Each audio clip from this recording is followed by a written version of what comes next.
I'm the MC for the concert. I'll be giving you little snippets of history and stories about the music and have a little fun with the band. We want to thank the Waushara County Fair Board for letting us come back year after year. This is being recorded once again by Ken Walker and Robin Bedrow, and will be on Facebook Live today.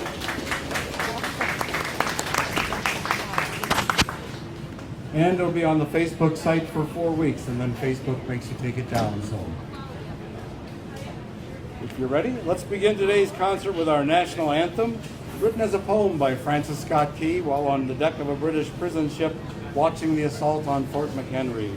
The words were then set to the music of an English drinking song, and in 1932 became our national anthem through an act of Congress. If you're able and willing to stand, please rise and join me in the singing of our national anthem.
Thank you, John.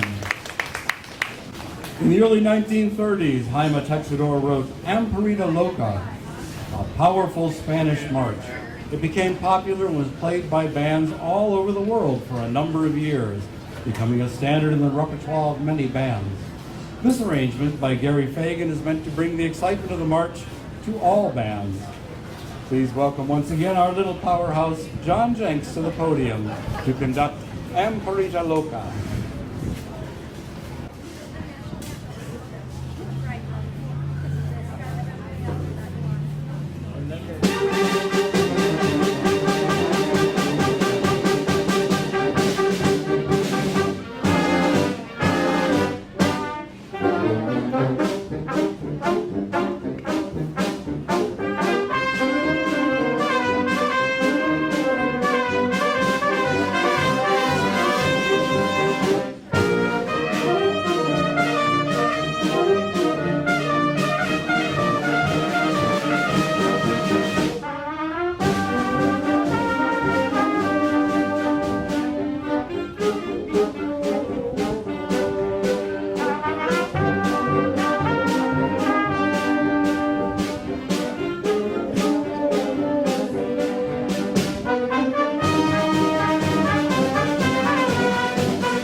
Unlike John Williams, the name Stephen Schwartz isn't as immediately recognizable to people.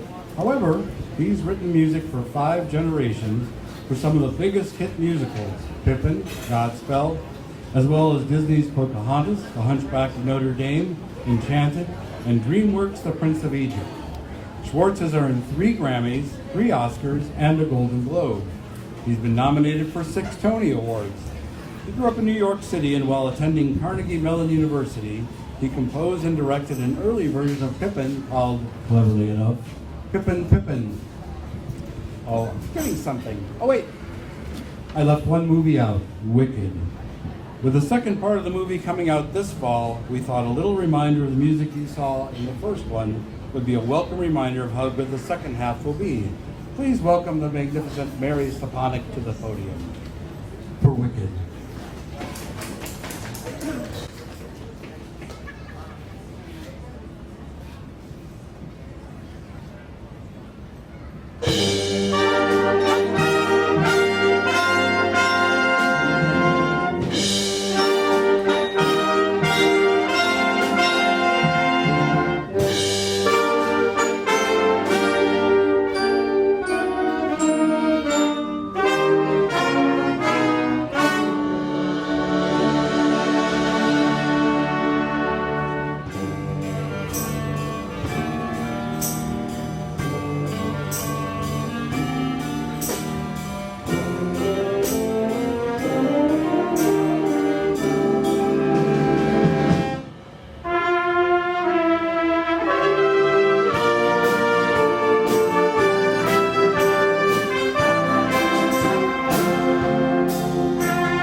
King John Philip Sousa now joins us with the Liberty Bell March. The march was written to commemorate his son's participation in a parade in Philadelphia, honoring the bell's return as well as a large painting in Chicago. This is one of Sousa's most well-known marches and has been played at many presidential inaugurations, as well as being used for the theme song to Monty Python's Flying Circus. You may remember hearing or reading that the bell was rung on July 4th, 1776, but there is no evidence to support this. However, there is documentation that it was first rung on July 8th, 1776, at the first public reading of the Declaration of Independence in Philadelphia. The last time the bell rang was on George Washington's birthday in 1846, when it cracked beyond repair. Nevertheless, the bell remains a symbol of our democracy, and long may it remain so. The bell reminds us we have toppled many tyrants to grow from an idea to a great nation. Conducting the Liberty Bell March, here's Mike Van Pelt, our boss of brass.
We now come to the first of two arrangements by our very own Mike Van Pelt. Mike plays many instruments, including that most wonderful, exotic, fun, and noble of instruments, the trombone, in the band, and he also takes a hand in conducting.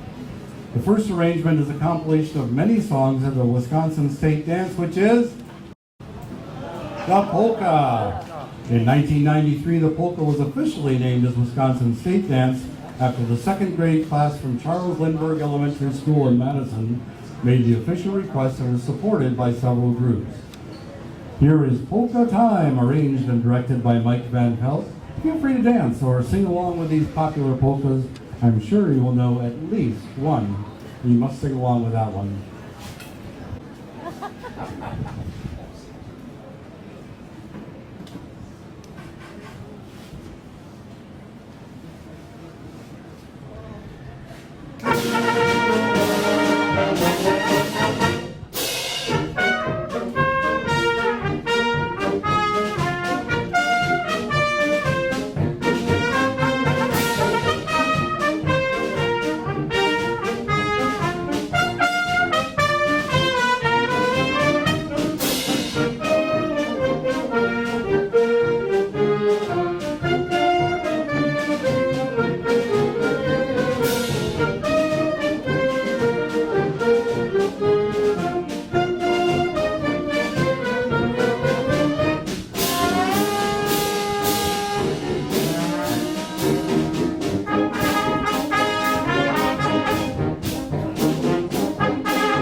we asked you what the national game of the United States was, what would your answer be?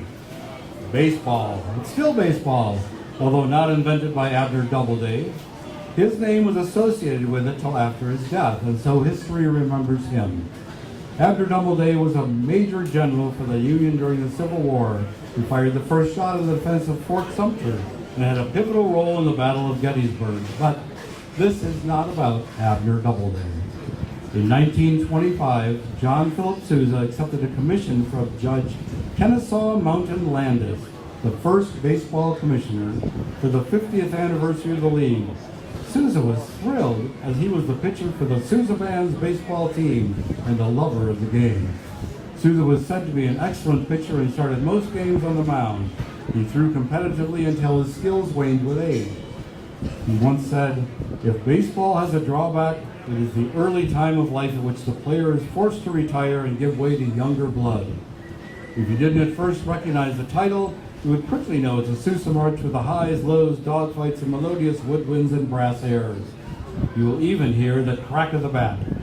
This is directed by the multi-talented Tom Stepanek, featuring the Tommy Towner Band. This is John Philip Sousa's The National Game. Go Brewers! Let's make it 6.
On February 3rd, 1943, the SS Dorchester, an American troop transport vessel, sank in the icy waters off the coast of Greenland, the victim of a German U-boat. Of the 904 men aboard, 605 were lost. Among those who perished were 4 Army chaplains, each of a different faith, each called to the same duty. The testimony of the survivor tells it best. As overcrowded lifeboats capsized, as rafts drifted away empty, and men milled around on deck on the ragged edge of panic, the only fragment of hope came from these 4 men. And when the life jackets were gone, they gave away their own. As the survivors swam away, they remember the chaplain standing, their arms linked, braced against the swaying deck. They were praying, words of prayer in Latin, Hebrew, and English, all addressed to the same God. The Light Eternal, based on the well-known hymn, God of Our Fathers, is a reflective work that musically recounts this magnificent story. Please welcome the memorable, magnificent, marvelous Mary Stepanek back to the podium.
And a great haunting tune. I'd like to remind you that the band are volunteers, and there are a couple of drums for donations if you'd like to donate. Feel free to. Composed in 1954, Brighton Beach is a beautiful, majestic journey to Brighton Beach in England. Written by Louisiana native William P. Lapham, Brighton Beach was his first work for wind bands, written the year he finished his doctoral studies. He was likely inspired by his service at Brighton Beach in World War II, where instead of being assigned to the band as the Army wanted, he requested to be a fighting man, and his request was granted. Written to be performed at 126 to 132 beats rather than the stately British tempo of 116 beats, this piece is performed at many different tempos, but our band, directed by, once again, Mike, plays it at about 126 beats per minute tempo. Brighton Beach. I can't count that high, but...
Warren Barker adapts this version of America the Beautiful, creating lyrical melodies with an exceptional feeling. This arrangement creates lovely, tight harmonies as the players interact with each other, sometimes boldly, sometimes softly. Warren Barker was born in Oakland, California. At the age of 24, he was appointed as the chief arranger for NBC's prime musical program, The Railroad Hour. He went on to become a composer, arranger, conductor for MGM, 20th Century Fox, and Columbia Studios. His works include arranging on Hello Dolly, Bewitched, My World, and Welcome to It, and has had works performed by Sinatra at the Hollywood Bowl and the Cincinnati Pops. Please welcome the melodic voice of Tom Saponik as he sings From Sea to Shining Sea while Mike Van Pelt directs.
So it's time.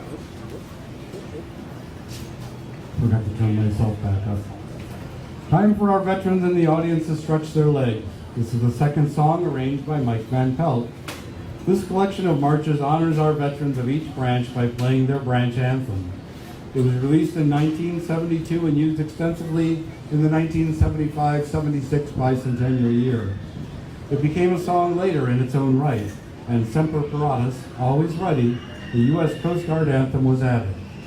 This version was first performed in 1990 during the first National Memorial Day concert on the lawn of the U.S. Capitol building and played for the first time by the National Symphony Orchestra.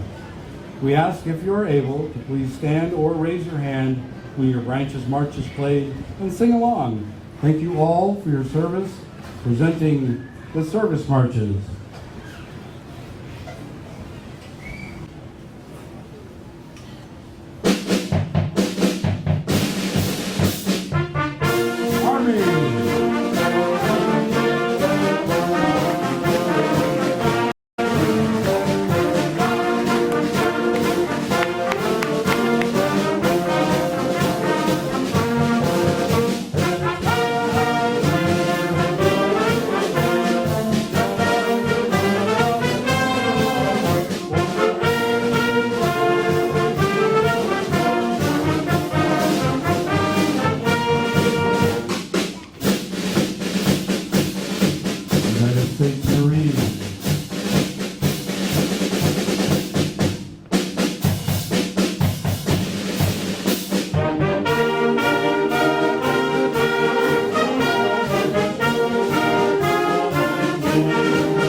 Thank you so much for coming out to listen to this amazing band of volunteers. If you wish to join, all you have to do is show up at the Wild Rose High School on Thursday nights at 6 o'clock. Must be 6 because I go by at 6 when I leave work. And there they are. Now for the finale, stand up if you wish and help us sing along to the Wisconsin State song, On Wisconsin. Remember, our foreword is our state motto.